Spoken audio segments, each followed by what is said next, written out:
We used to have an agent on the team, Kate, who one time showed a couple of our buyers a few homes that were out in the country, the boondocks.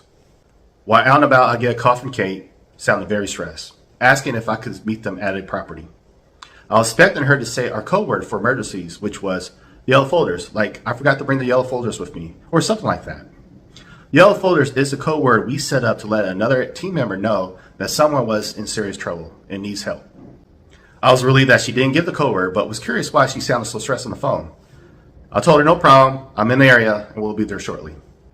The property was a manufactured house surrounded by mobile homes and a trailer park. If you can imagine what that looked like, it definitely wasn't a classic location. There were literally chickens and goats running around everywhere. When I pulled up, I saw Kate standing to one side with the buyers, and on the other side were 8 folks that looked like hillbillies right out of the Deliverance movie. No kidding. I was expecting to see a banjo or two. You should have saw the relief in Kate's face when she saw me pulling up. Turned out these were the neighbors, and they saw Kate and buyers checking out the house, and were curious and came over to see what was going on. So basically, I ran interference with the neighbors while Kate finished the tour of the buyers, and the buyers ended up liking the property and decided to put an offer in. Later on, back at the office, Kate and I were talking about what happened. She said that one of the neighbors was weird and gave her the creeps.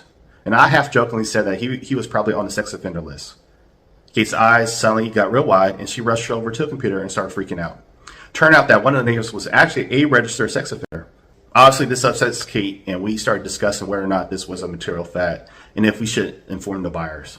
I told Kate for her peace of mind, and if she thought it was the right thing to do, go ahead and tell the buyers and let them decide if they want to go through with the purchase. Long story short, the buyers ended up buying the house, and everything seemed to have worked out, and everyone was happy at closing.